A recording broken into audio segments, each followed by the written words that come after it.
Hello everyone, and welcome to our second continuing education series event this year, hosted by Seven Community in partnership with PhotoWings. And today we are focusing on visual storytelling for environmental and climate narratives with Stefano Carini, creative director, curator, educator working in the field of visual storytelling. I really became more familiar with Stefano's work, I think, a few years ago when he worked together with one of our former guests, Maria Scucir. She's the curator at Jakopic Gallery, and they really prepared a wonderful exhibition using kind of repurposing materials. So it was kind of a no waste exhibition. So I really got inspired, Stefano, when kind of seeing that. But then I also met Stefano last year. He was also part of the jury for OCO Photography Festival set in Bochum, which also focuses on environmental and conservation photography. And in Bochum, Stefano really led a wonderful workshop on more empathic storytelling, as well as gave a lecture speaking about photography as a bridge to solutions. And this is something that really kind of stayed with me, that I think really inspired me, because we do want to see more kind of solution focused photojournalism. And this is also something that I think, Stefano, you will address today. So first of all, welcome. I'm really happy that kind of we can meet again in this online environment now, and that you will tell us a bit more about first your background, but then heading more into this kind of really environmental and climate narratives that you've been working a lot also in the past. Yeah, well, Welcome. thank you, Nika. Thank you very much, and very nice. I don't see anybody, but very nice to meet you all virtually. It's really a pleasure to be here, um, and to be sharing what the I would say the result of a very long reflection. So thank you for giving me the opportunity. I'll I'll jump right into it, and then I don't know, Nika, if the participants have possibility to ask questions while I speak, or if we keep them to the end. For me, it's it's the same. I mean, if there are questions that are relevant to what I'm saying, or if there is criticism or comments, I'm very happy to take it. So just let me know. Yeah, I will. Obviously, I encourage everyone to post questions in the comment section. We can always then post them on the screen even while you are speaking, Stefano. So if there will be something very specific to what Stefano will be talking about, please just refer to it and post that in the comments. I will come on kind of stage if there's questions specific to what you're explaining. But if not, we usually keep them for the end. But it's, yeah, it's not a rule. Okay. So if there's questions, I'll make sure that I ask them. Okay. So I go. Well, thank you very much for inviting me, Nika. Um, yeah, indeed, Slovenia was a place where I was invited several times to do very interestingly new things for me. So I'm happy that this brought us here. I gave a title to this lecture. This presentation is a result of a reflection during 1 year last year, where my career really changed. I stopped working for the Noor Foundation last year, where I was creative director, and that was a big change. After several years working there, and after 15 years working with photography, I decided that I would take my time to before jumping in a new experience. I was lucky enough to afford time, which is a commodity that we don't always have. So during this time, I took really care into looking back to what I have done and what I have experienced within visual storytelling and documentary photography, and I came up with an idea that was gathering all the latest work that I've been part of. Um, under the umbrella of something called Shifting Narratives, which is where I gather all the work that I thought I cared for and that I thought that would make sense continue to work with. So let's begin with who I am, who am I, and very briefly, and what Shifting Narrative is, which is this container from which the lecture comes from. So my name is Stefano Carini. I am Italian. I am 40 years old. I have 2 kids, Dario and Leila. I have a wonderful partner, and I care for photography and visual storytelling very, very deeply. I've dedicated, as I already said, 15 years of my life to it, professional, but also personal. And I've done a little bit of, I've done a 360 degrees experience with photography and images, as I have been a photographer, I have been photo editor, a curator, book designers, exhibition designers, but I've also done a lot of communication with images, and more importantly, and most importantly, an educator, or somebody who loves to share the experience and to support the growth of others. Lately, I have been dedicating a lot of time to something completely different, but which comes from this understanding of how constructive storytelling could really change the world. I've been cultivating plants for reforestation projects. You might think this nothing to do with photography and storytelling, but in reality, it's all about planting seeds and creating regenerative thoughts. So this is what I'm going to be sharing with you. I don't like to share work that I don't know well, so I will leave. I only present to you tonight some ideas and work that I have been part of people that I know, that I can trust, whose ethics is not in doubt, and whose heart is in the good place. For me, this is very important. There is a lot of great work out there, and I think that I leave it up to you to go and search for more work in this line if you're interested. But I will not only present work on the environmental fields or climate crisis.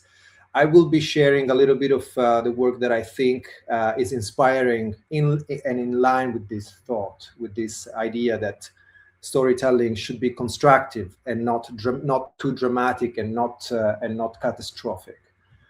As I said, last year I dedicated some time to reflect on what I've done in these years, from working with Noor 10 years ago, and then recently, a couple of years until last year, and in between being a freelancer and being in Iraq, working with the first Iraqi photo agency during the war with ISIS, and being building and running workshops in Europe, in Southeast Asia, in West Africa. So all this reflection brought me to the understanding, very clear understanding, that most of visual storytelling is focusing on the problem. The problem is very appealing. The problem is very shocking. The problem is very dramatic. It's in a way, and forgive me for simplification, it's easier. It's easier to focus on the problem. It sells more in a way. But the reality is that scientifically, we don't react well to dramatic and tragic events. Images of tragic events tend to paralyze us, and this is not what I think that storytelling should be doing.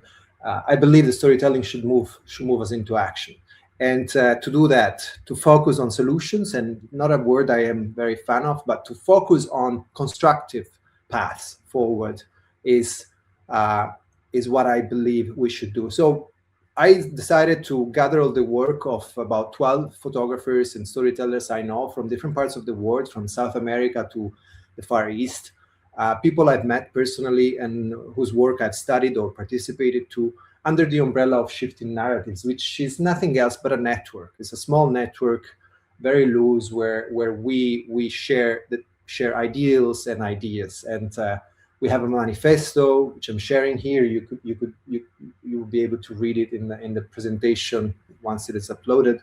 And all the work, more or less, all the work that I am presenting today comes from this network.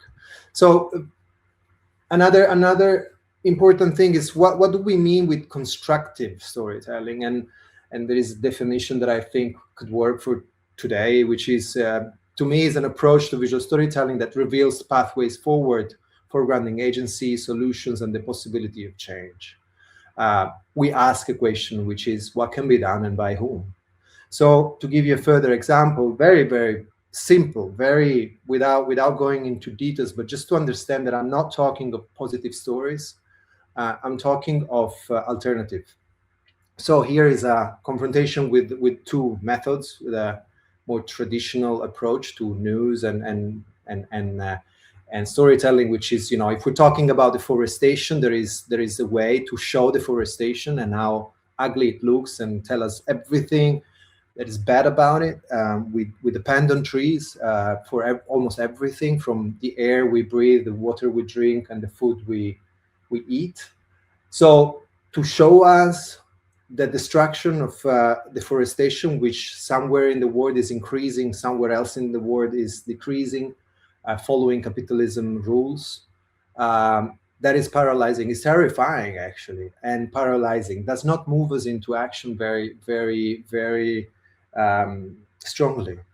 However, on the right, you have a clip, a screenshot from a clip from a TED Talk of a scientist, Susan Simard, who's revealing us that since the 70s is revealing us there is a whole world underneath trees, underneath forests, that we know nothing about, where trees with networks of fungi and bacteria share information, building a community and working together for a great good. Why am I showing this? It's because this is an example of constructive storytelling. Imagine a story on why we should not cut forests down, why we should cherish them and protect them and work with them and not against them.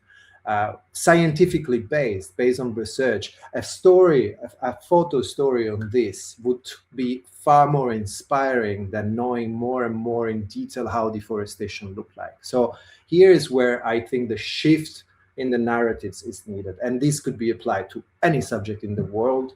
And in our experience, today we are focusing mostly on the climate crisis.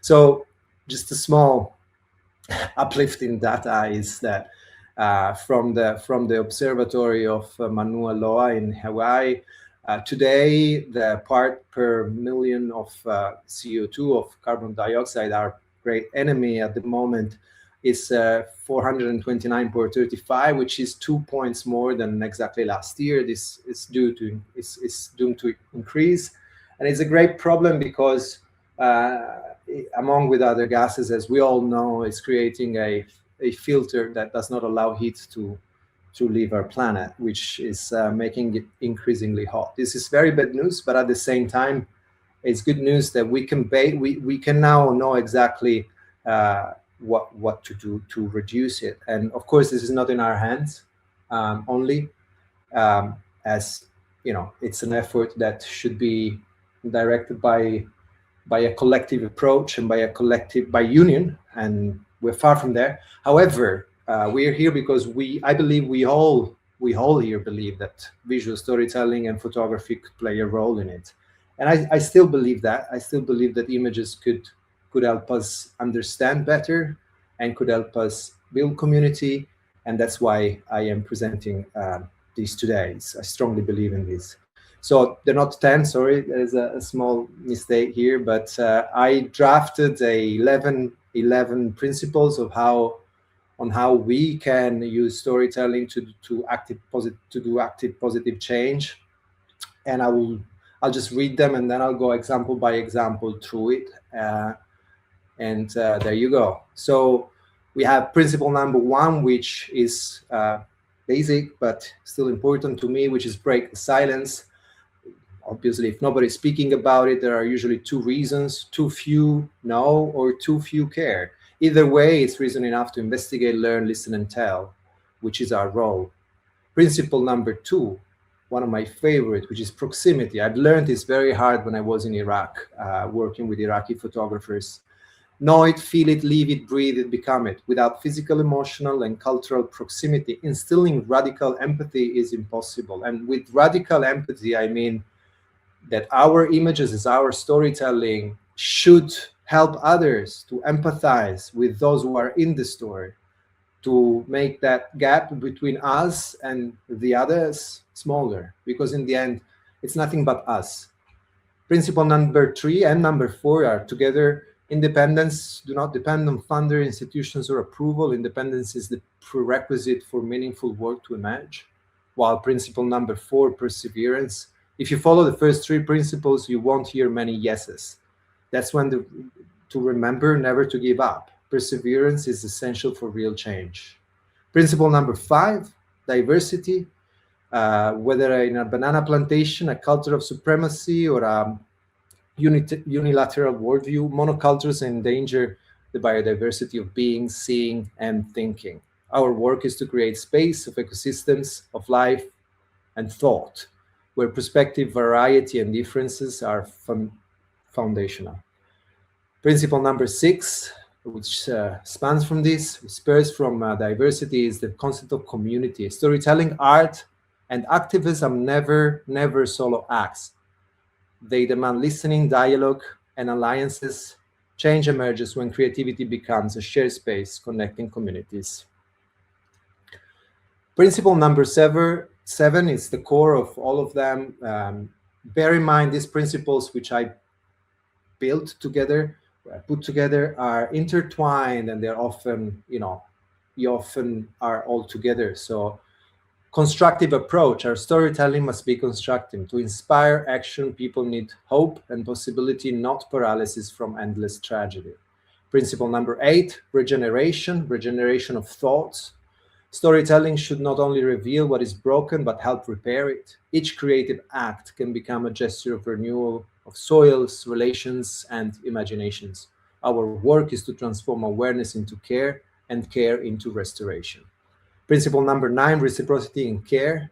Every story is a relationship. Reciprocity and care remind us that storytelling is an exchange of trust with people, places, and ecosystems. To tell with care is to listen deeply, to give back, and to let transformation move in all directions. We should start thinking that storytelling is not one way. The work of visual storytellers and photographers and videographers and so on and so forth is not just one way. It's we give and take, and I think that sometimes we forget about this. A principle that is very important to me is the principle number 10, poetry. Facts inform, poetry transforms. Beyond evidence and explanation, storytelling must create space for feeling, ambiguity, and imagination. Poetry allows complexity to breathe. It resists simplification and opens a deeper connection between people, places, and time. Poetry is what makes a story stay, resonate, and move us to care. Poetry differentiates creativity, human creativity, from machine-generated creativity. Principle number 11, its coherence, is the last one. Let method, message, and means align, work in ways that reflect what you ask of others. Coherence turns ethics into practice and practice into trust.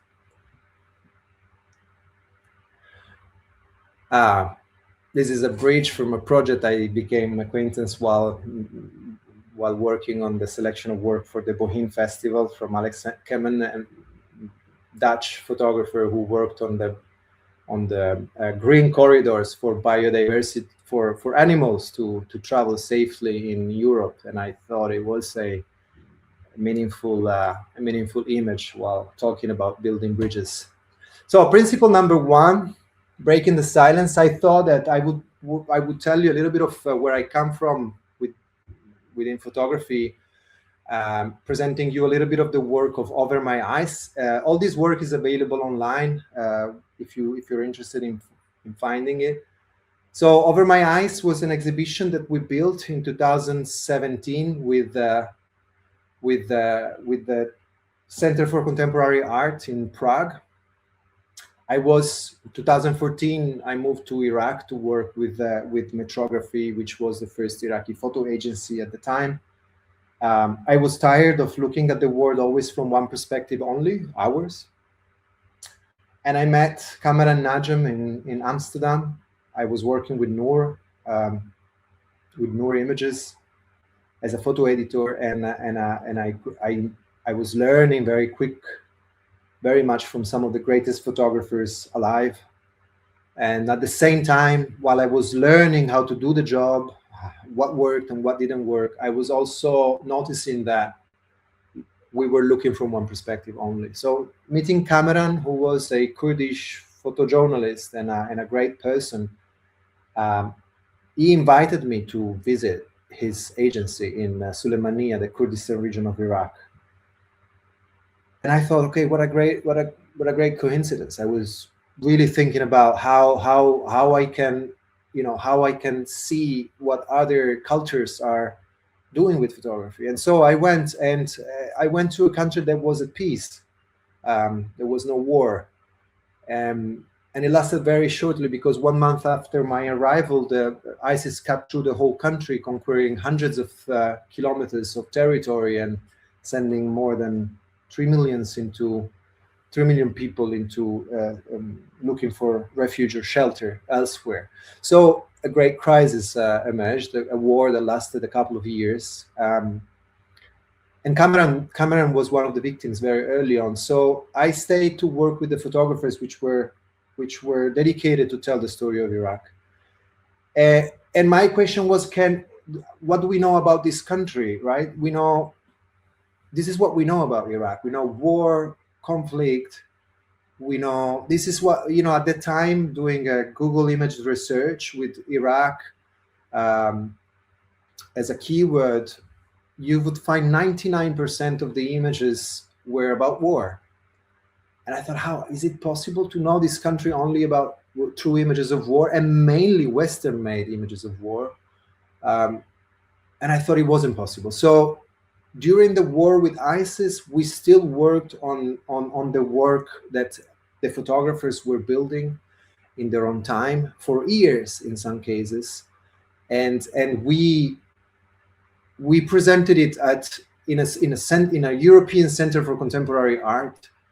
The work was divided in different chapters, 4 chapters. One was, some were individuals, some were collective. In particular, there was the work of Aram Karim, which worked at the border between Kurdistan, Iraq and Iran, and Iraq and Turkey, and Iraq and Syria, where the Kurds live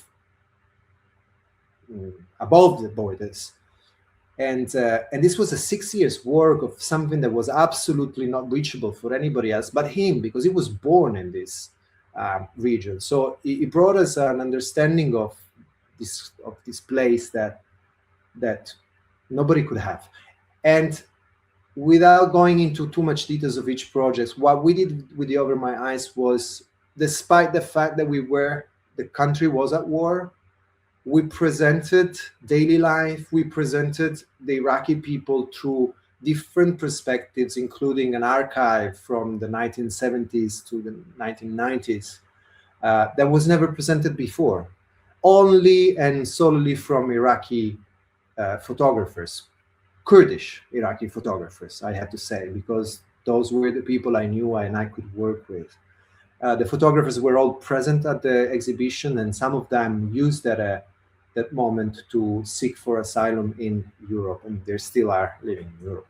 So this is the concept of proximity, of breaking the silence. We tried to do something that was not spoken of. So a vision of Iraq through Iraqi lens and Iraqi perspective, and it was extremely successful for us. We did something historical, and with the photographers, we were proud of having proposed to the world, or at least to Europe at that time, a slightly different vision of a country we only know through images of war. Oh, there's a mistake here. Sorry. The number 2 is proximity. Know it, feel it, live it, breathe it, become it. without physical, emotional, cultural proximity, instilling radical empathy is impossible. Um, I learned this in Iraq, but I would present, and it was very obvious there that working with Iraqi photographers, we had access to things that as Westerner or as Europeans we could only dream of coming close to. There were cultural, religious, and linguistic barriers, and which we didn't have. We, as if they didn't have, but I was part of that group, and I felt that this allowed me to experience a place like I never could if I was alone. But I would like to talk about proximity with the work of a dear friend, András Zoltai, who's a photojournalist from Budapest, Hungary, that I met in 2022 during a workshop I was leading for the Noor Foundation in Budapest. We became friends very quickly. He brought a work, he introduced me to his work, which was in India. He had a great body of work on the Brahmaputra River and the disappearing of an island for the rising level of waters. And it was a very delicate, very poetic work, which is this that you see in this grid, from which he just recently made a book, a very, very beautiful book.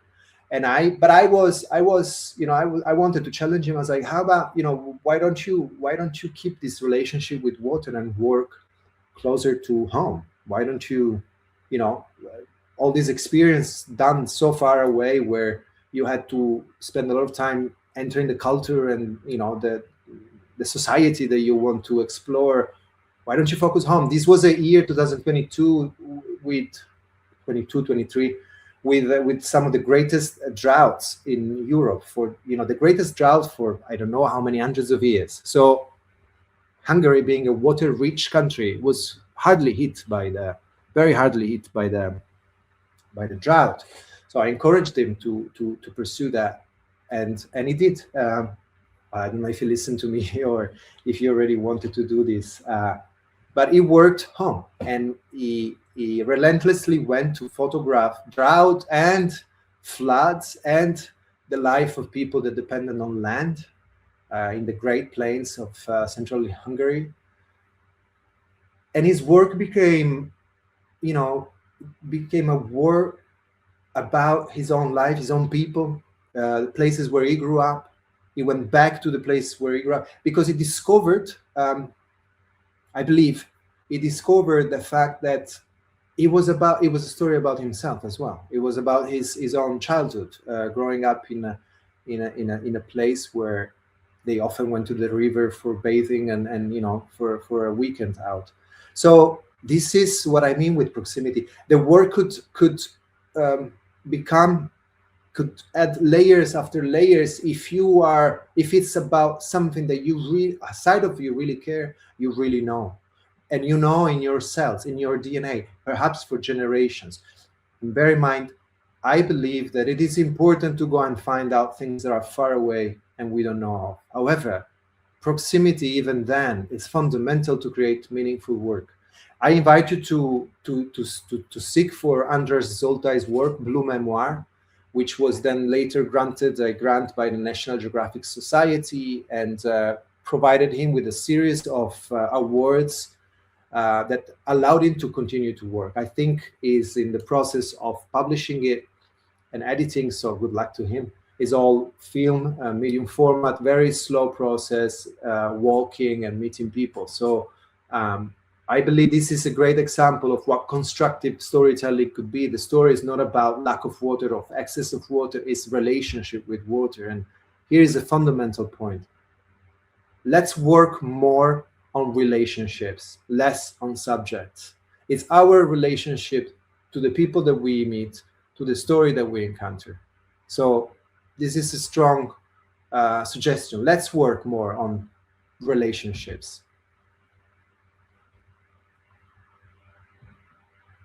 So principle number 3 and principle number 4, they are embedded in every project you see here. So independence, very important, not always possible. We need money. We need to put food on our table. And trust me, I know it very well. I have 2 kids. And since they exist. I always remember that ideals, ethics, and morals are very important, but it is also important to be able to feed your family and yourself. So there is a balance to look for there. But when we want to do meaningful work, our work cannot depend on the funder, the sponsor, those who assign us. We have to build meaningful work. We have to find a balance where at some point there is our freedom, complete freedom, or as close as complete freedom to do what we think is right to do, even if it goes against the will of those who are giving us the money to do it. So diversify your income, diversify the sponsorships for your projects, diversify so that you can close certain relationships that could harm your independence. And in the same point is also perseverance, because every work that I am showing, every person I'm mentioning to you, every image that I am presenting is the fruit of perseverance. It's the fruit of people who never, ever, ever gave up, including myself. The work that is here, which is a lot of it is also part of my work, it's because I pushed, and it's because I kept talking about it and I kept asking. So these two things are for me fundamental. As it is fundamental, the concept of diversity and the concept of community. So I think that to embody these two concepts, these two principles, I want to give an ode to a program that I was part of when I worked at the Noor Foundation. I worked at the Noor Foundation for 3 years, from between 2022 and 2025, at a time of great transition of the agency towards a foundation model. It was not an easy path, but what was very interesting is that we had the chance to work on educational programs, large educational programs, some of which were the ideas of one of the founders of Noor, Kadir van Lehuizen, Dutch photographer, great Dutch photojournalist, who had this idea of focusing an educational program on a specific subject. So not working on education at large, the education of visual storytelling, but choosing a subject and deconstruct it and organize the whole program around how to visualize the climate crisis. And I thought it was a great idea. So I think that embedded in that idea was the concept that at the heart of the educational programs was that the same thinking that I'm now here trying to share with you. And in particular, the belief that there is a particular need, a very important need for diverse perspective to emerge and for new community to form.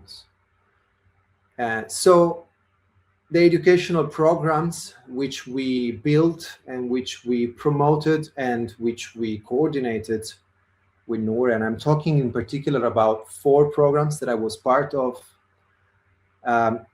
allowed us to do this, allow us to create a space where photographers from different parts of the world,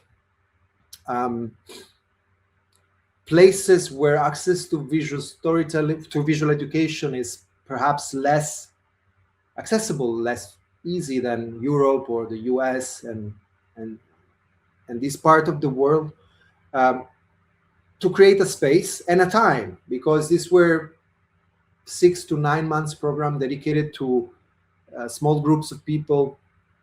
They were always regional, so that people from different countries could share, could meet and share. And this time and this space we created really sitting down to our partners. We always had partners in the countries where we worked, that told us what the needs were. Because you see, when you even when your heart is in the good place and you want to share, as I am trying to do now, you often have the issue of the colonialistic approach, colonialism of the mind, let's say, of the thought, ideas. I know my share of things, and I come here to tell you, but I haven't asked you what can I help you with, and even if you want my help. So this can create problems, and it has in the past in many fields. So we wanted to slightly change that approach where we could, and where we could was, we know that to work remotely and to work from far away is too abstract, and it creates problems after problems. And so you have to rely on partners, and partners you need to listen to, and partners should be able to tell you exactly what they need to tell you, and you should be able to listen to it, which does not mean that you can always take that suggestion into account, but we did in this case. So these are 4 projects I briefly want to talk to you about. I invite you to go and see them on the Noor Images website, which is still running. It's a great resource for inspiration, both for the names of the photographers, to know whether you know them. Maybe some of them are among the group. I don't know all of you. So please let me know. And also to see the stories. But I want to tell you about the architecture of these projects, because it was always constructive for me. So these 4 projects, Visualizing Climate Crisis in Central Europe, Slovakia, Hungary, Czech Republic, and Poland, was the first we worked on. It was that I worked on. There was one before in East Africa, in Kenya and Tanzania, that I wasn't part of, so I won't talk about that. But the Visualizing Climate Crisis was a concept that we kept developing while we were making it, because we always learned something new. But the idea was quite simple. There was an open call. People would send work to participate to a medium-term project, which was 4 to 9 months, and the objective of which was to create stories on the climate crisis. We had mentors, 2 mentors, usually one from our network, in this case Kadir, because he had the greatest experience, international experience, on how to successfully visualize climate crisis. We also had this mandatory point of having a photographer that would co-mentor, that was from the region, because this is fundamental for diversity, right? It's the exchange that creates great stories, and great education. So we had that in place, and everything was for free or paid for, most of it. And then we would meet for a week in the same place, where people would share, sitting in the same room, as you very well know, sitting in the same place with other like-minded people who are trying to make it in this world and trying to learn as much as possible. Is far more than just a class. And so we lived together, and we shared together, we ate together, we drank together, we partied together, we did all. And so for a week, it was this moment of really bonding and creating relationships that are still standing. And then we would go knowing what story we would be doing, and we would follow up online, and then meet again to edit and to share the work with the public in exhibition form or presentations. And from this one, we learned that we needed more time, we needed more budgets, because we needed to make sure that everything would be a little bit slower and a little bit better organized. And so we moved into another version of it in Southeast Asia, which is, I think, to the day, the greatest program I participated to. This time we worked in Thailand, Cambodia, Vietnam, and Laos, and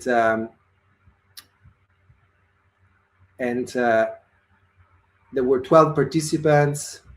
And again, we spent time together in Vietnam. We edited, we worked on access, approaches. And here are 2 examples of stories that came out, which with a particularly constructive approach, which are The Shrimp Hugs the Rice Plant by Nguyen Thanh Hu in Vietnam, and The Last Mangrove by Ron Rhee in Cambodia. both projects, I found it very interesting. Without the push for constructive storytelling, these projects came up. And while they are facing a problem, while there is a great problem, in one case is the infiltration of salt water in the rice fields of southern Vietnam. Great amount of rice produced in the region, and great danger for the fact that salt water make the cultivation of rice very difficult. And starting from a problem, the learning of the mixing of the farming of shrimps with the cultivation of rice creates a solution to the problem. So the story is all on that. And instead of showing only the problem, we start from the problem, and there is a solution in place that could be replicated if it works in many places in the world. So here's what I talk, that focusing on what scientists and professionals are telling us and doing us. So visualizing that, creating an image of that, it's far more inspiring than replicating an image of a problem that we all already know and we all already see. And similar, the last mangrove by Roan in Cambodia, which show us the problem of the loss of mangroves, but also focusing mainly on all the projects, which are many, of reforestation of mangroves and the science behind it, but also the life of people in these places. So I am always scared of being misinterpreted. I am not talking of positive stories, happy ending stories, or happy stories. Happiness help, but the point is that we have now, and this is why I call this network shift in narratives. We have now the mandatory duty of shift a narrative that is not bringing us anywhere.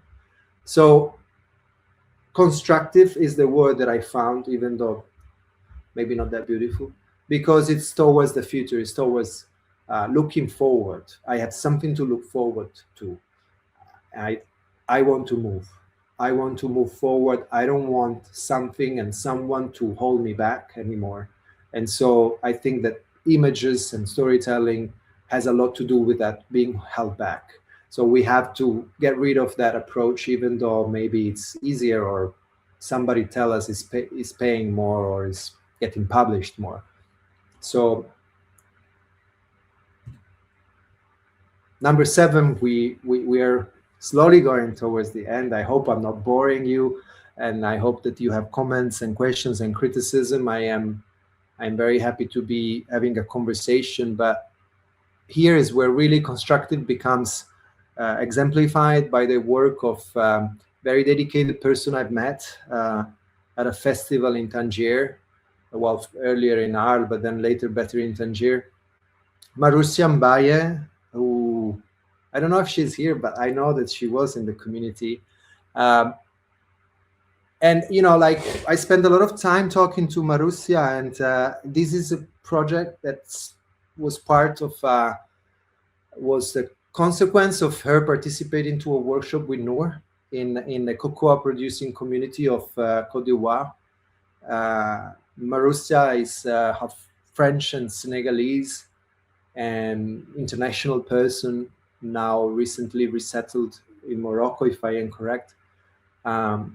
So this is partially her place, West Africa, and her people. So I appreciated that approach very much. And so when we built a program with Noor in Côte d'Ivoire on specifically, this was even more specific, it was specifically on the visualization of regenerative agriculture, which for me was mind-blowing, because we had, how can you be so specific and on such an important subject?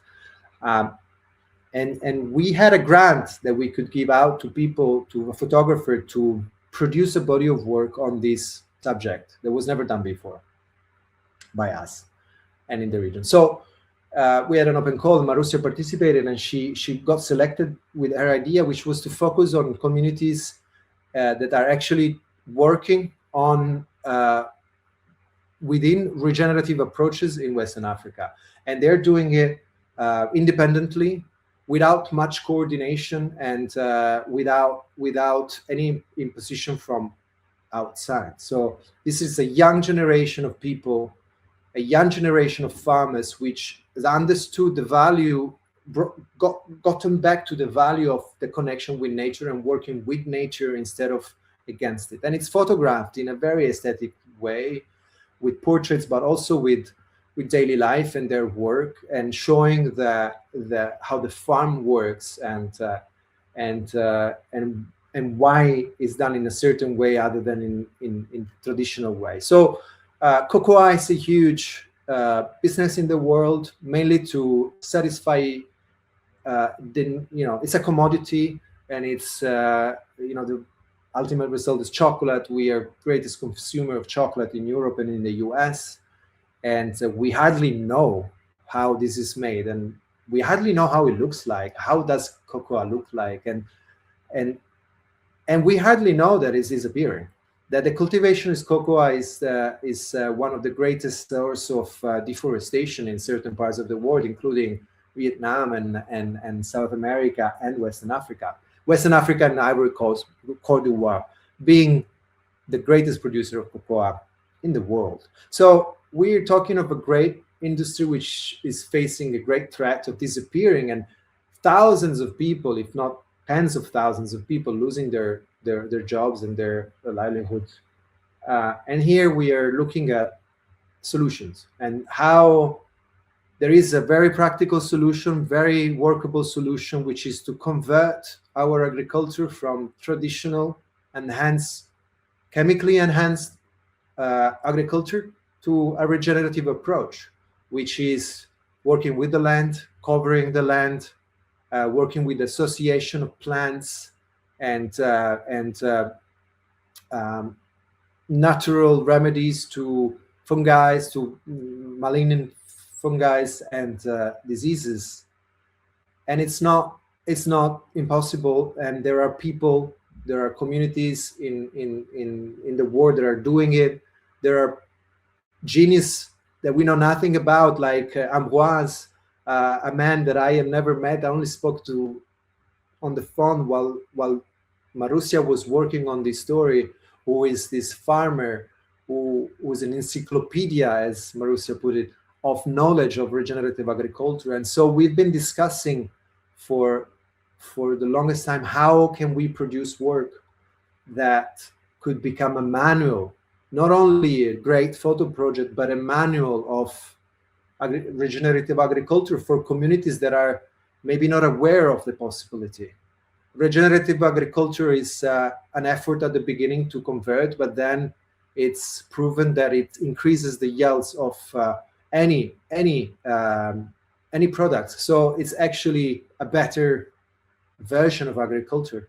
And here's what I believe, that working more on these type of stories is fundamental. So here you have a picture of a small exhibition. The reason why we had this grant was because we could make an exhibition at the agriculture fair, the greatest agricultural fair in Western Africa, in Abidjan, in Côte d'Ivoire. So to have this was for us, for me personally, was a great success, because we have beautiful images of a natural way of running agriculture at a very significant space, which is where business on agriculture is made.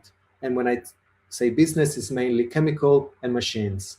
And here we slick through a small symbol, images of people who work with nature instead of against it. Principle number 8, regeneration. Storytelling should not only reveal what is broken, but help repair it. Each creative act can become a gesture of renewal of soils, relations, and imaginations. Our work is to transform awareness into care, and care into restoration. So what does it mean to regenerate? I have last year, when I suddenly had to rethink my work, it was March. I took time, because I have 2 kids. I am 40 years old, and I've done a lot of work with photography, and I love it deeply. But I also thought that it was time for me to try and see whether I could do something else. And since then, photography is still very, very strong part of my life. Hence, I'm here, thanks to Nika. And I'm doing something I love, which is sharing and talking about the work that I think is meaningful. Uh, on the side, now I spend most of my time cultivating plants for reforestation projects, and I have a nursery, and I have I'm running some reforestation projects, and I think whether these are two completely different people that live within myself, right? The forest nursery man and creative director of or visual storyteller, whatever. And I you know, and I think in the end, I'm doing the same. I'm trying to do the same thing with different subjects. I'm trying to glue things together. I'm trying to always regenerate, never throw away. I'm, work, thoughts, ideas. I'm always trying to, in both fields, one very technical and very practical. My hands put plants in the soil and cultivate them for reforestations. And the other is about the mind and the intellectual capacity and the thought. So put a seed. Whenever you're in doubt, whenever you don't know, leave a seed. Seeds sometimes take years to germinate. They take years to germinate because they need the right environment. They are perfect machines. They are perfectly built, engineered by nature to be successful for millions, hundreds of millions of years. So whenever you don't know, whenever you're scared off, whenever you're insecure, put a seed, whether it is a thought, whether it is an action, whether it is a plant, whether it is a project, or whether it is a relationship that you care for. Put the seed for good resolution. That seed might need time to find the right humidity, the right temperature, the right environment to germinate, but might become a mighty tree under which shade many other trees, many other shrubs, many other herbs, many other thoughts, many other projects, many other ideas to germinate in the future. And it might sound rhetoric, and actually it is, but it really works that way, and it is that simple. You just never ever give up, as we said before, and you persevere towards what you believe is right and what can regenerate distressed soil or distressed environments. The principle number 9, reciprocity and care. I tried to figure whether I could have a different projects to present you, but in the end, I thought that no, this is a great example of what I mean with reciprocity and care. So every story is a relationship, and reciprocity and care remind us that storytelling is an exchange of trust with people, places, and ecosystems. To tell with care is to listen deeply, to give back, and to let transformation move in all directions. If we go into a story and we come out of the story unchanged, we did something wrong. And I am very, very confident in saying that. Every encounter, when we go so deeply into it, must change us somewhere. Maybe sometimes we don't know where. And this is what happened to me when I was starting out as a photographer. I wanted to be a war photographer, in fact, when I was 24, 25. And I walked into a Roma encampment here in Torino, great community of Roma people in my city, in northern Italy.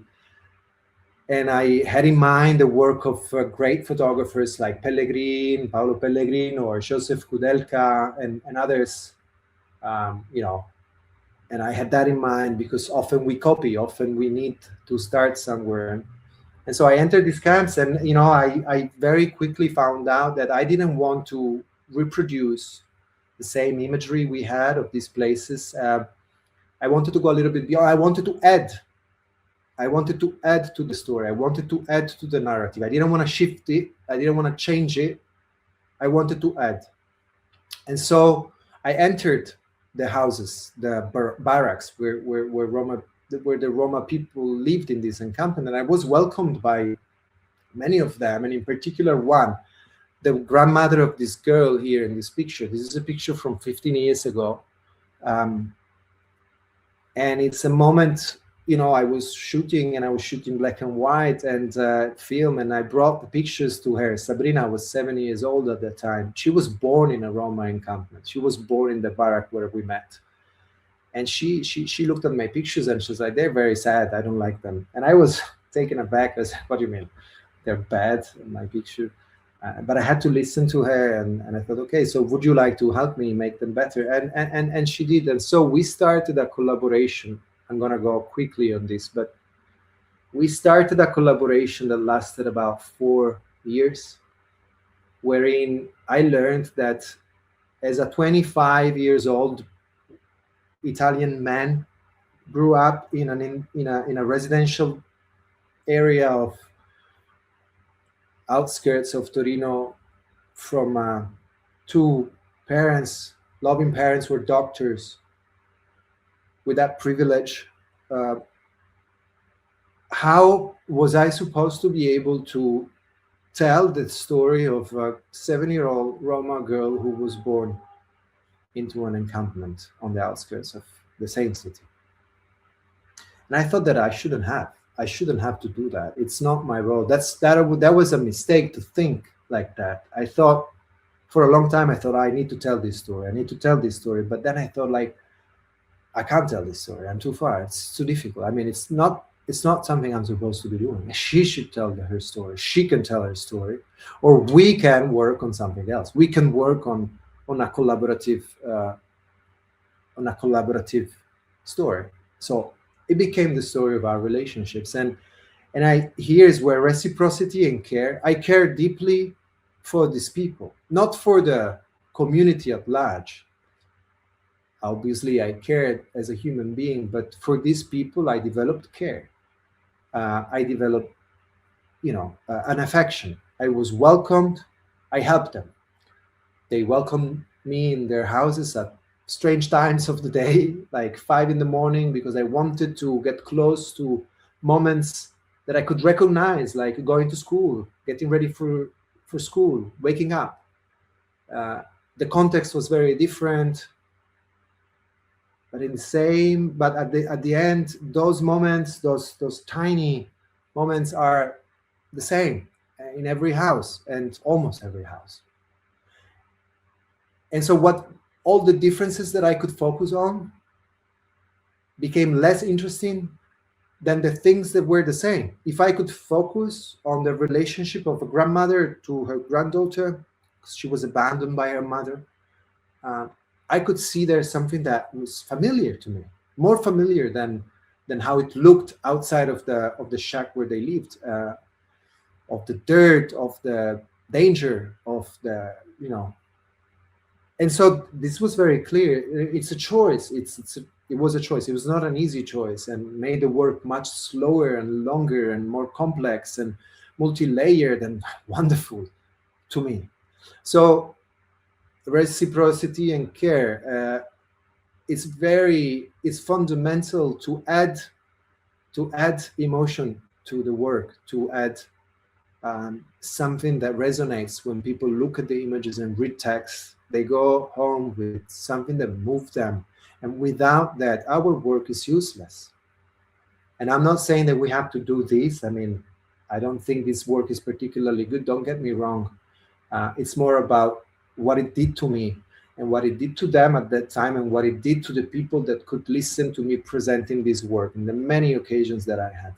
And I know that whenever I could, I put something in other people's minds or hearts that I couldn't have if I didn't listen to my need of reciprocity and care, caring for her and her way of telling me the story, which was, as you can see, far greater and far more interesting and far more meaningful than a cold black and white observation of a student of photography.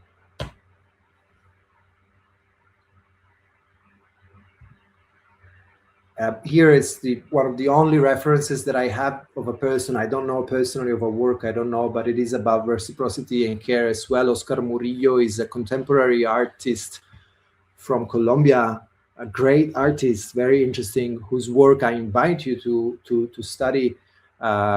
He simply put large sheets of papers on desks in schools in hundreds of countries around the world and gather them all together to see what children and kids write and draw on these large sheets of papers. These are now exhibited for many years in some of the major contemporary art spaces in the world. And I think that there is something incredibly deep into the large collection of, and the effort to gather all this work and the collection of this work all together gives us a sense of union.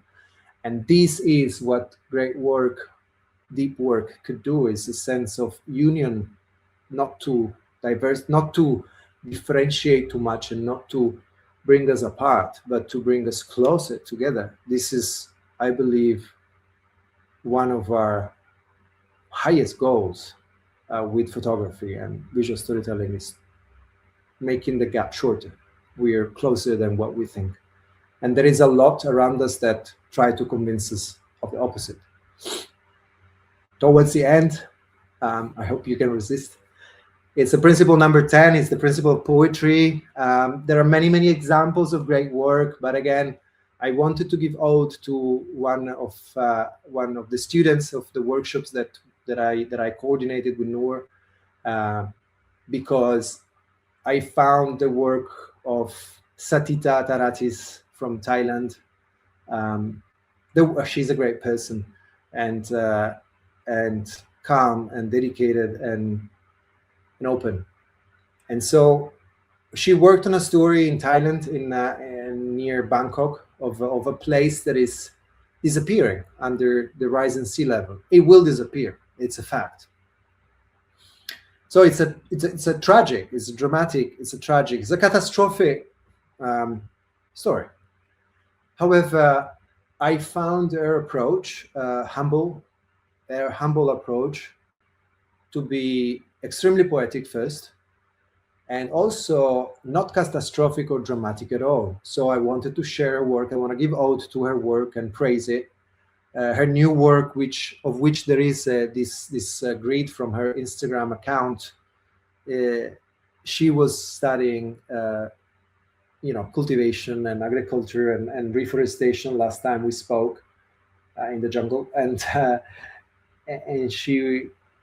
so, like, from the work that she did in the workshop in 2023, 2024, which is called Parallel World, she then switched to a new project that was focused on the relationship between humans and nature, and she participated to this relationship to learn, and through that learning, images started coming out. So that is a new project I haven't participated to, but I invite you to follow her and reach out to her if you're interested. But the work of that I know of this island disappearing under the rising sea level, where she also brought a friend who's a violinist to create a soundtrack on spot to go with their documentary. So this was an idea that I thought was also very meaningful, because there was a composer and a violinist, the same person, there to create another layer of the story that would fit precisely to the context by being there and participating to life. And I found their images simply. This is obviously a selection. Of course, there was also a more reportage approach, but I found them to give us a great sense of what it is, this place, and regardless of the fact that inevitably it will go underwater, it's still there and it's still alive, and people are still, they're just living, they're just present. And so this is also a great reminder of, we are often concentrated on the past, photography being a great trap for it because it works on the past. It is focusing on the past and our projections into the future. So never really, well, hardly ever being able to sit in that moment, whatever the moment is, and living it. And I think that poetry, when poetry enters our work, our world, and our work, and our process, and our approaches, and our relationships, I think what it does, it helps us to slow down, to understand better, because to understand, because to listen to poetry, to see poetry, to experience poetry, you have to be open, you have to be present. You can't feel it if you're worried with the future or depressed about the past. So I think the principle of poetry is the last one I added, is also something that was not present in the last presentation, because I figured that without poetry, a lot of our work become less valuable. And I'd like to conclude with the concept of coherence, which is fundamental to me, because it's very easy to speak about all this and then behave very differently. We all do to a certain degree. It's very difficult. I think it's embedded in human nature to be contradictory. However, when it is about work, it is and life, but here we are mainly about work, even though it often overlaps. Coherence is a principle that I have very, very, very present in my practice whenever it's possible, and it is it says let method, message, and means align, be one, work in ways that reflect what you ask of others. Coherence turns ethics into practice and practice into trust. So in every stage, every process, every step, we should be mindful of our impact, whether it is the way we choose to travel, or whether it is how much artificial intelligence we choose to use, or whether it is about developing our films or shooting digital or not shooting at all, whether it is how we print, how we present work. All of these, I think it is good practice to be very, very aware of the impact and whether it is avoidable. So obviously the best way not to have an impact, negative impact, is not to do. However, that's not good enough. I mean, there are ways to do that could reduce impact, negative impact. And here is an example is the work that we did when I was at NUR. We participated to an open call of the Atelier Néerlandais in Paris, which is a cultural center for Dutch people and companies belonging to the Dutch embassy in Paris.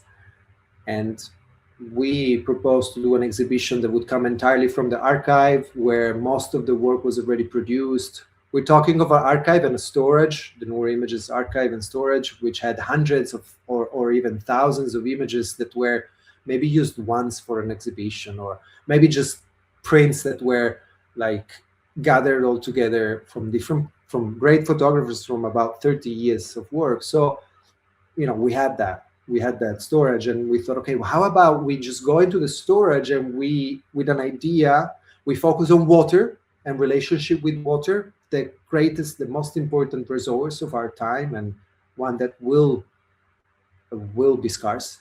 And we just build a whole exhibition without shooting new work, without printing new pictures, or printing as little as possible. And we use as much as possible sustainable material, upcycled material. So we got the grant, we did a small presentation in Paris, and that's where I it was during Paris Photo, and Maria Scocci, from the director of the Jakopic Gallery in Slovenia, was there present. She saw the work, she's like, I would like to have this in the gallery. And I was like over the moon, because the very objective of having this presentation was to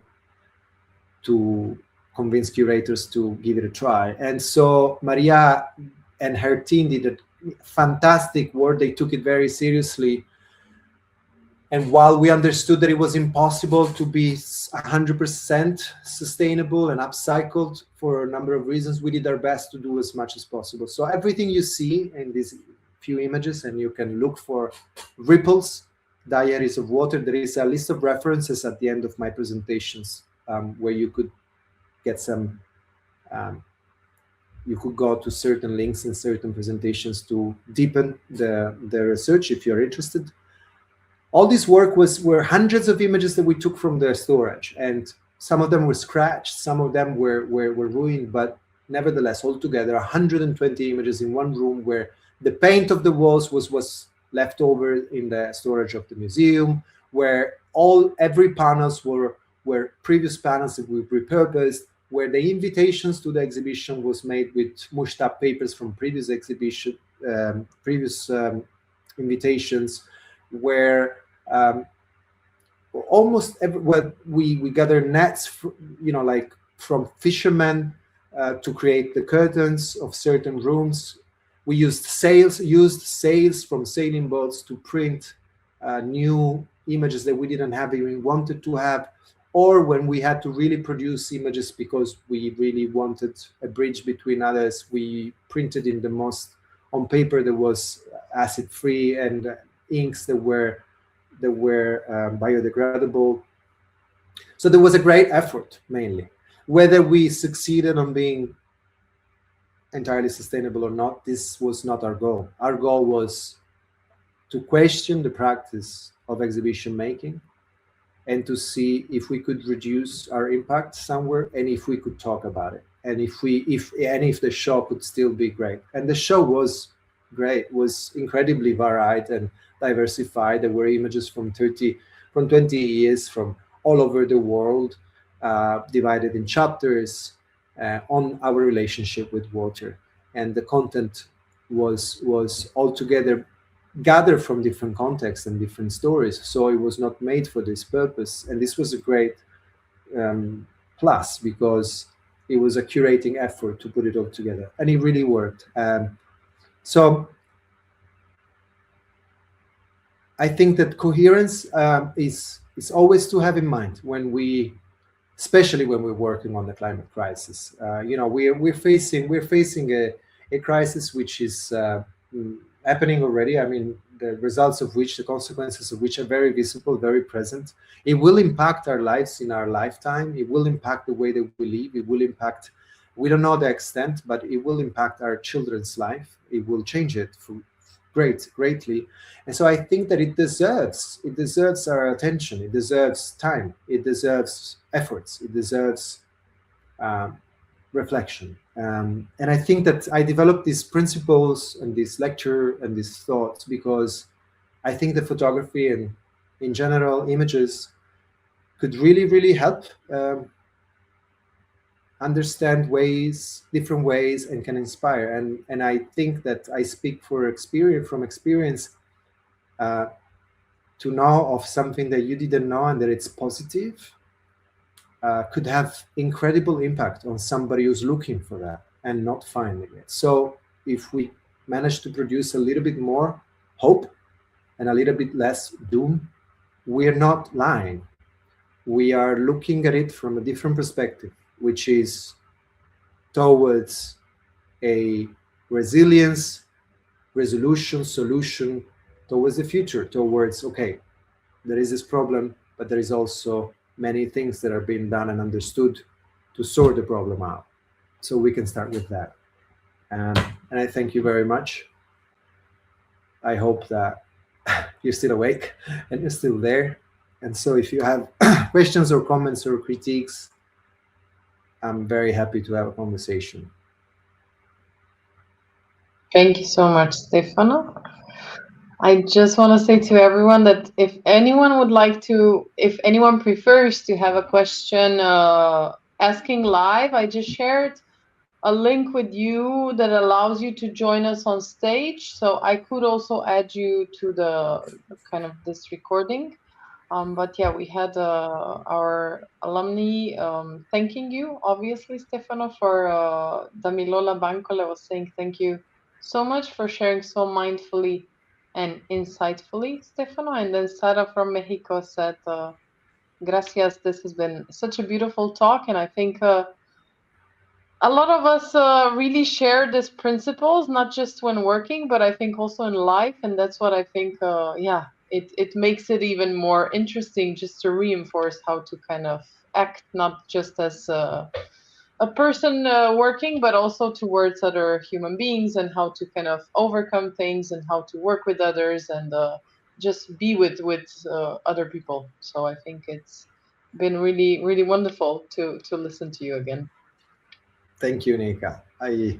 Yes, I think that in the end it is general. I mean, it is how I try to carry myself in the world, and how I have met a lot of people try to carry themselves in the world.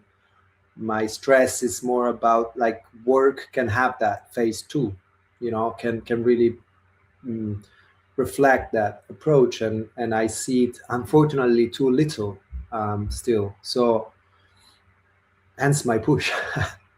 Mhm. Yeah, I have a question for you in terms of because you speak a lot about community and this kind of collective gesture. I saw somewhere written collective gesture as regeneration. And I've been wondering because photography can sometimes be very solitary profession. We all know that.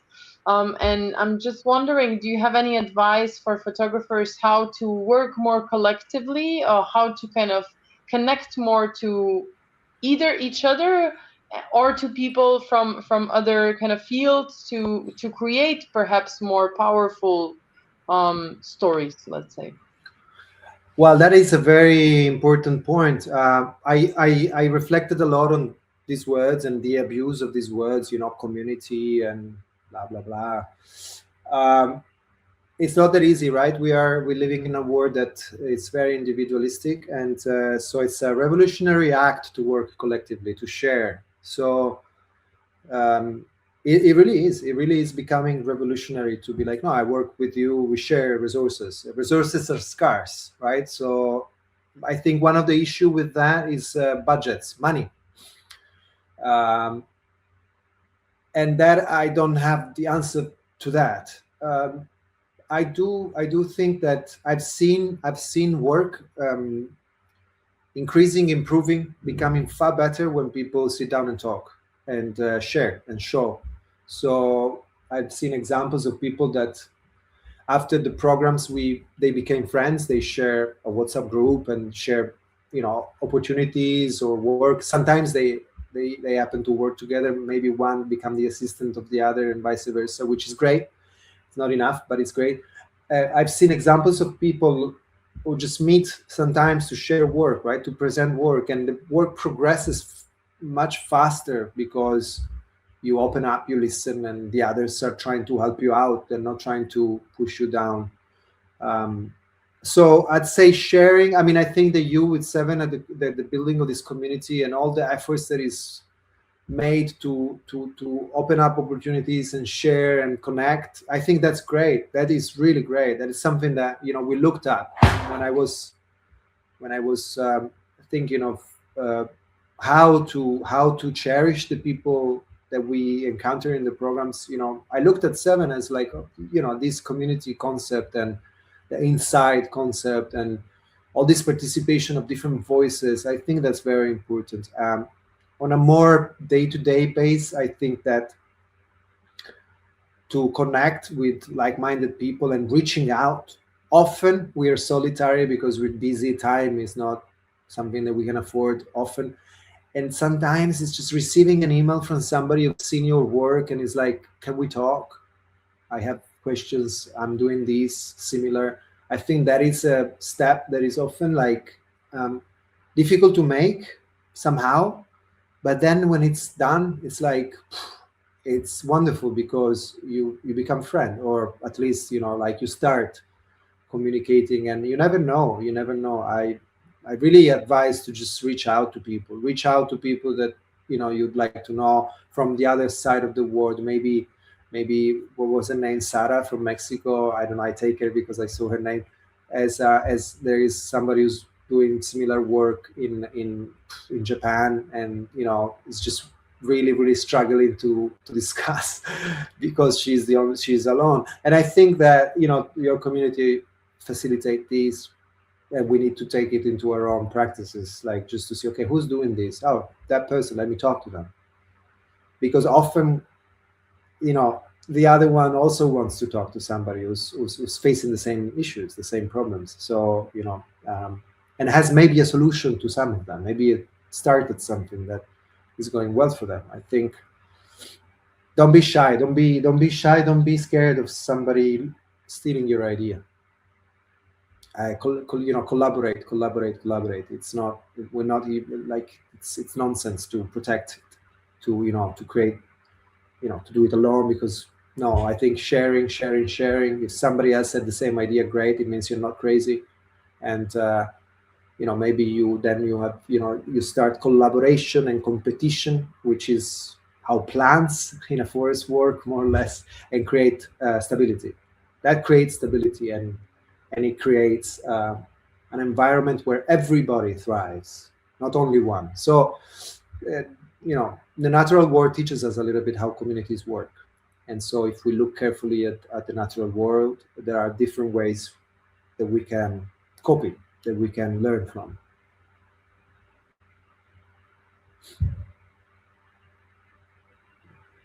Yeah, thank you, Stefano. I have another question for you. I also want to encourage community that's here just to post questions really in the comment section.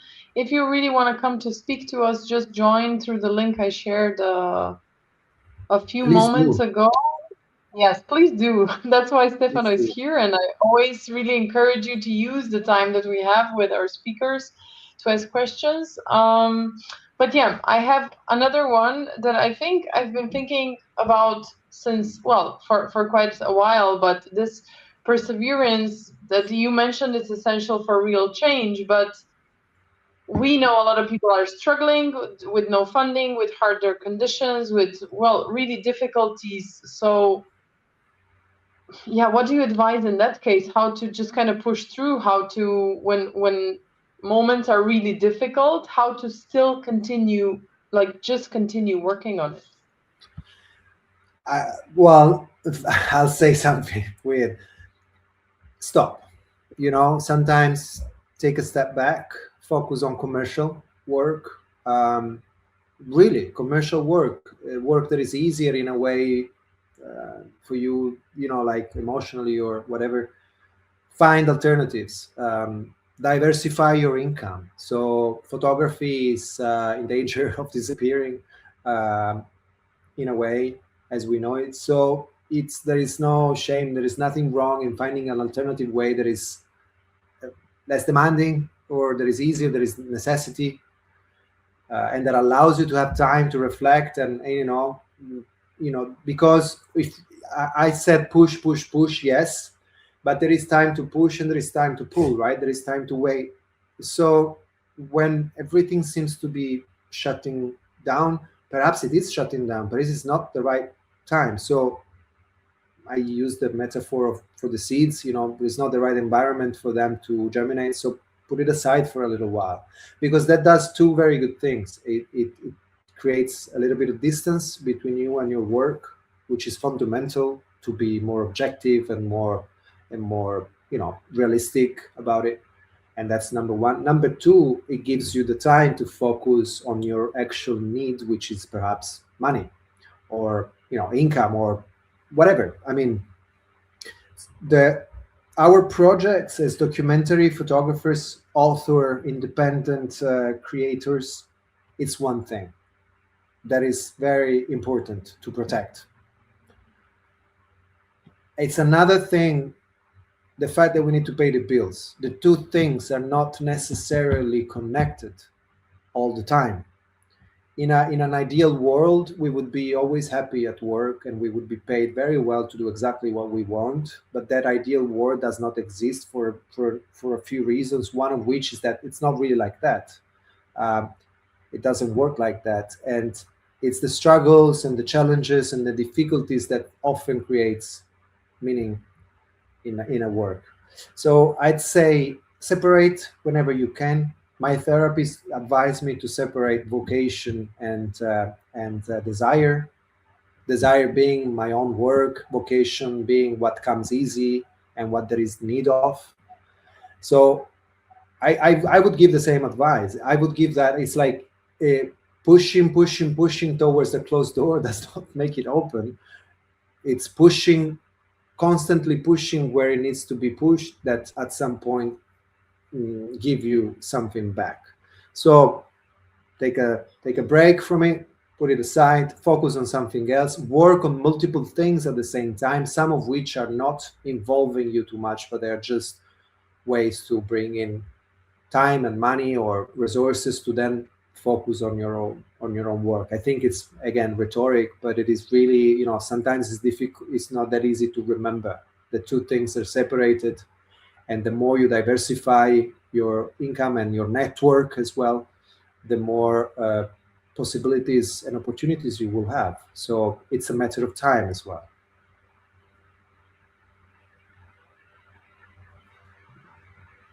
Yeah, I agree. I worked with photographers also in the past that are super successful, that won so many awards, but even they need to do commercial work because, well, it's how the world is, as you mentioned. So it's the reality. So yeah, and there's nothing wrong. There is a need for that, and so there is more space.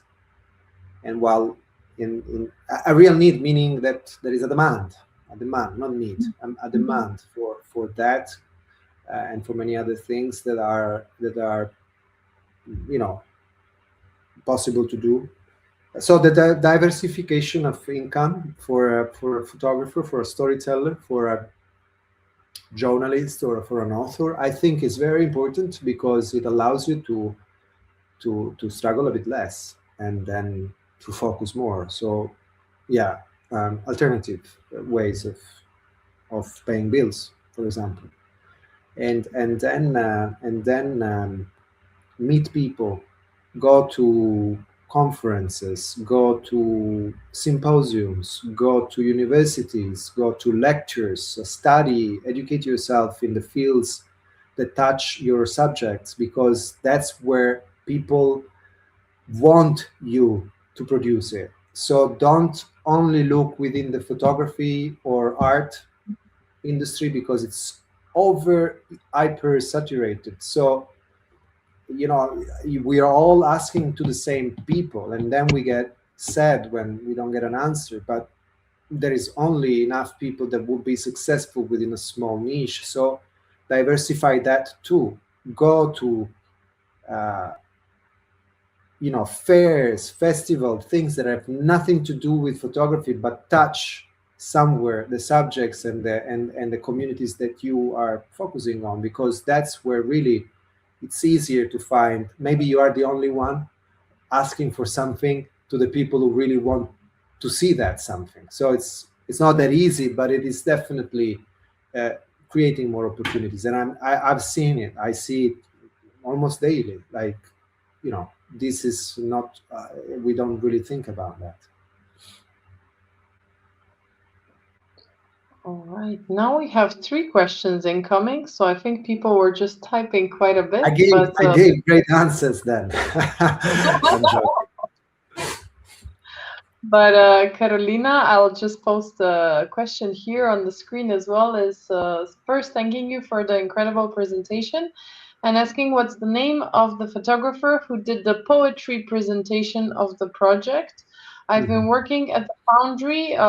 Currently, we're having Foundry ongoing, the workshop, on a project about the climate crisis on the neighborhoods that disappeared in the floods in her region. And she wants to research more, bring life into the project, as she's been working with a lot of traces in a more poetic approach.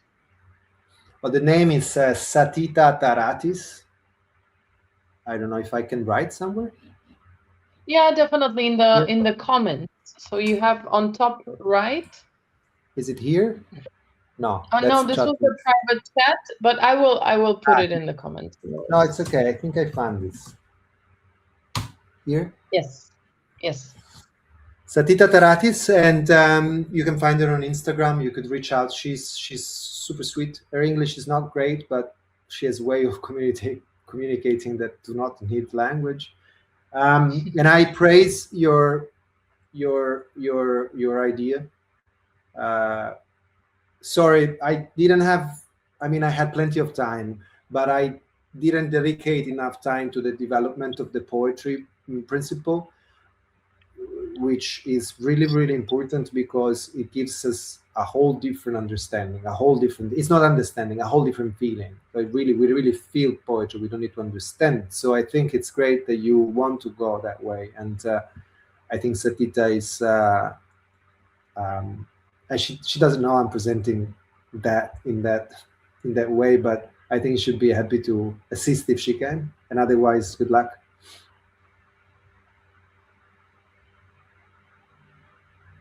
All right, so now we go to the question of Georgos Charitakis. He's asking if you have done any personal projects focusing on your family, because yeah, he saw a picture of an ultrasound. I'm not sure if that was of your family, but you mentioned you It's have. my Yep. first. Yeah. Thank you for the question, Yorgos. I take it you're from Greece. Um, Maybe I'm wrong. Well, yes and no. I mean, that is a presentation that I just did today. Honestly, that I want, I wanted to introduce myself in a way, and I think we're talking about images. I am an image collector. I am a photographer. I no longer photograph, but that cupboard there is full of negatives. So photography is a way to talk about yourself if you want and to remember. So while I haven't done real projects about my family, what you saw, which is just a random collection of images from different things in my life, is a way that I have sometimes to say, okay, this is a bit of who I am. There's me on a snowboard. That's my previous life. That is me with my partner. That is with me with my kids. That is work. That is, like often family life and work and personal life. Unfortunately, sometimes unfortunately, they overlap, they intertwine. Um, but no, I haven't done actual work with my family. Well, that's not true. I have done. I wrote a book on. Sorry, complete rubbish. I haven't done a project on my family, but I have done really personal work. Yes, and I've done a book. It's in Italian. I wrote it. I designed it. It's divided in two. One is photography. One is text, and it's my diary from Iraq because it was an experience that it was bigger than, it was 2 years that felt like 10. Um, and it's very personal. I mean, it's very raw, it's very personal, it's very direct. There is my personal life, and I think that I have came to the conclusion that it's even too much. I feel a bit weird about this project now, 10 years later, because it was very raw, it was very warm from the experience just finished, and I don't know if I had to look back, I would probably do half of it, So with family and personal work, I advise everybody to be careful because then it stays. And I don't know, maybe years later you wish that you shared a little less, So, but that's what I can tell. So I have done, but not really on my family. No, my family, what you saw is just a big template, like how do you say, a big canvas of what my life is at the moment, let's say.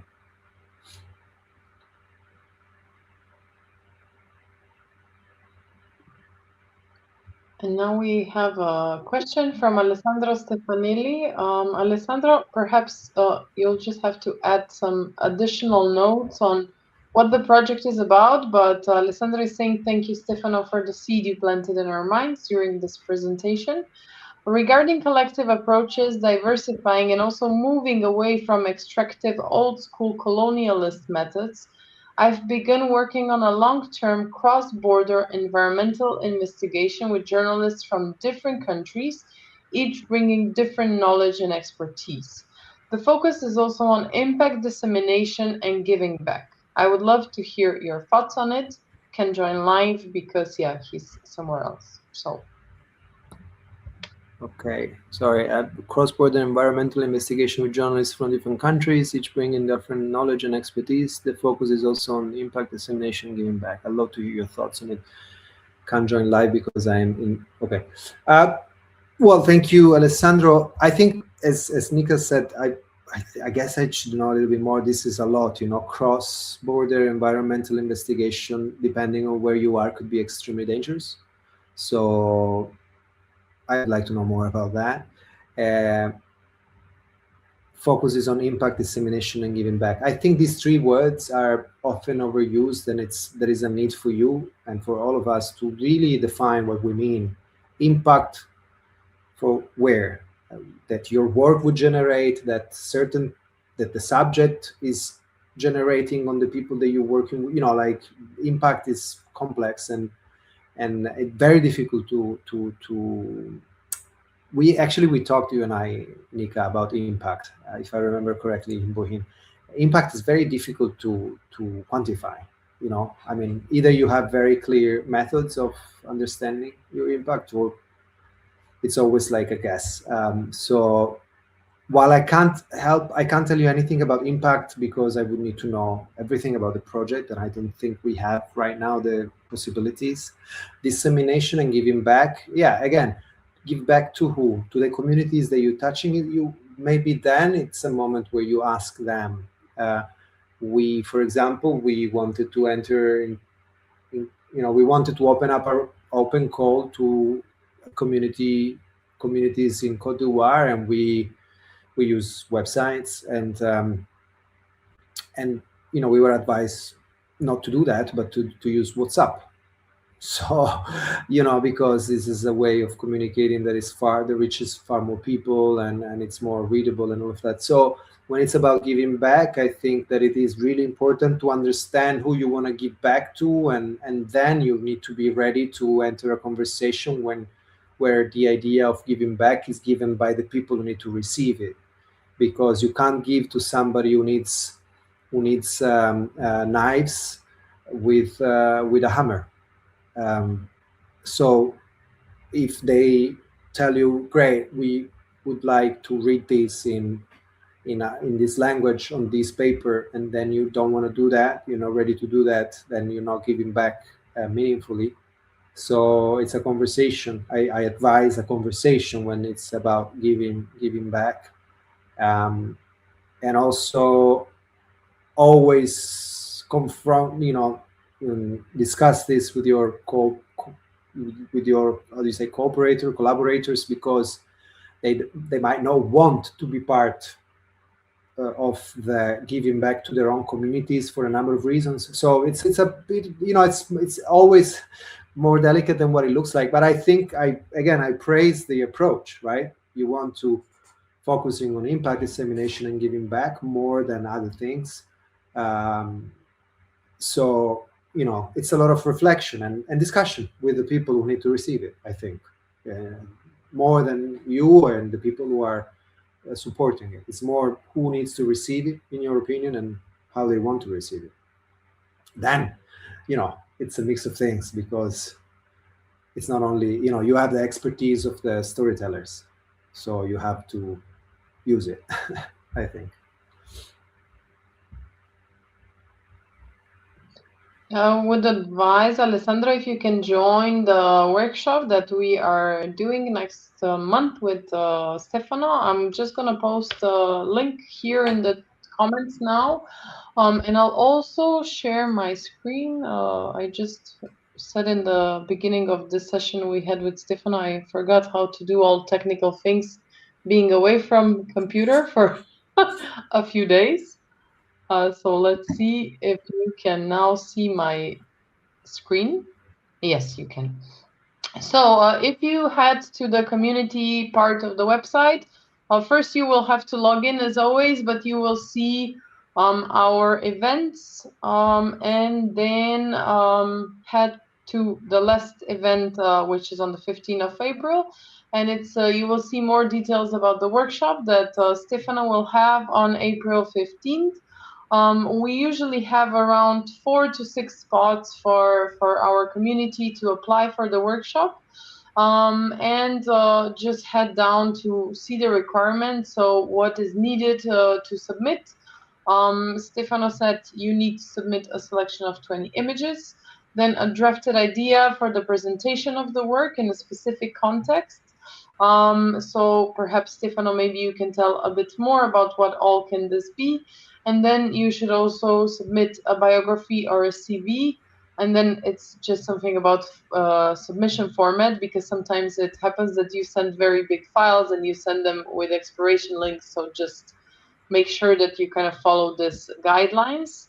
And Stefano also mentions that the workshop is designed for projects in progress, encouraging participants to bring unresolved kind of edits, projects that still have open questions, and projects that still need to address perhaps the angle you're going to take with the project, the research, and anything that might still need to be done for this project. So here, yeah, everyone that are here in the session today, I encourage you to apply. But Stefano, perhaps just also a few words about the workshop, or kind of Yeah, absolutely. So, Nika, this is a question for you. So there is a selection to be made. Will I then receive the work beforehand? Yes. That's why the deadline, when I was sharing, the deadline is Wednesday, April 8th. So this is always a week before the workshop, and then on Friday before Wednesday, so a few days before, you will receive the work. How it functions is that obviously there's people that apply for many workshops. We need to be fair to the community as well. So if you attended another workshop in the past 3 months, you are not eligible to attend another one. If there's spots left, of course, we reconsider who is part of the workshop, but usually we take those that didn't attend any lectures, any workshops in the past months. Yeah, so I was asking because, being 4 to 6 people, it means that when we sit down 2 hours, it's 20 to 20 minutes to half an hour each.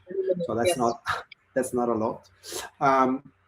And that's why I asked for 20 images. I mean, numbers are numbers. If it's a bit less or a bit more, for me, it's fine. But it's your project or your draft edit. I'll receive it with every bit of information that you need me to have of what you would like to do with it. It's just like Alessandro did, very broad, more specific and in details as it's written in the application. And I will have a look at it. I will read it, so I will be informed of your story, and then we will have a moment one-on-one and with the group, wherein we build it all together. Like we go, from A to B to C, wherever we could, to the point where we can get.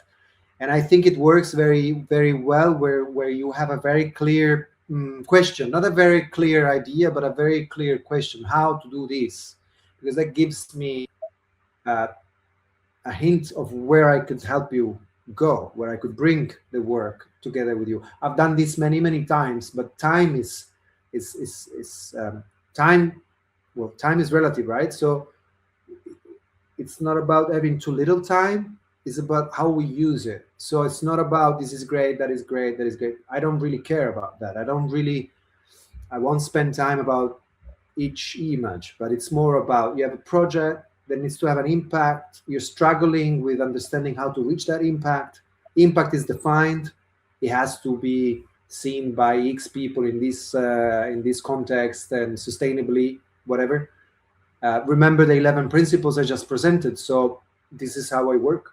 And then together we refine it. And then you should leave the workshop that you have, I would say, not a clear understanding, but a clearer understanding of how to achieve what your goal is. So work, if you want to apply, which I truly hope you do,